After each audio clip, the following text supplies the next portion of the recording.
নমস্কার বন্ধুরা, ঘরোয়া রান্নাঘরে আপনাদের সবাইকে স্বাগত জানাই। আজকের আমি আনারসের আচার করব। অনেক সময় আনারস পুরোটা খাওয়া যায় না, আর কাটা ফলও রেখে দেওয়া যায় না।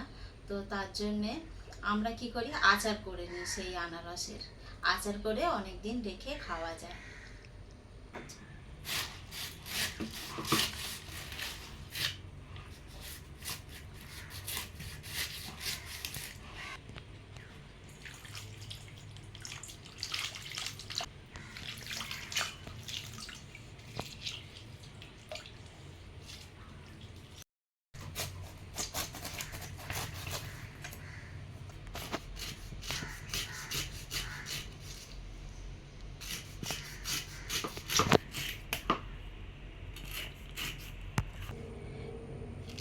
ছোট ছোট সাইজ করে কেটে নেব। আনারসটা আমি এইভাবে কেটে নিয়েছি।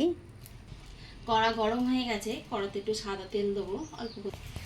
এখানে 5 ফোড়ন আর 2টো শুকনো লঙ্কা নিয়েছি, তেলেতে দিয়ে দেবো।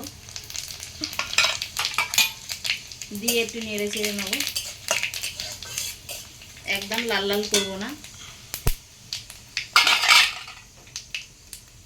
এবারে আনারসটা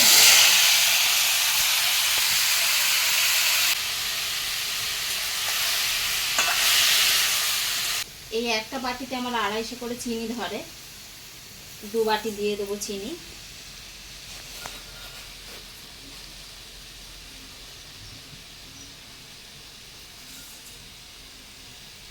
আর অল্প করে একটু নুন দিয়ে দেবো।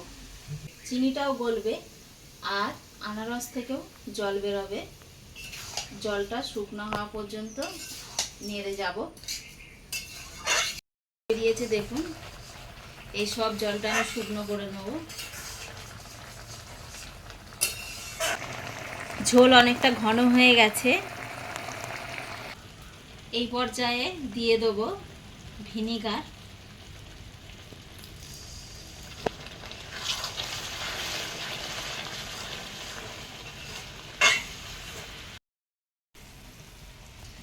আনারসের আচার আমার হয়ে গেছে। বেশি জাল দিলে হবে না, চিনি পোড়া আবার গন্ধ হয়ে যাবে। এবারে আমি নামিয়ে নেব।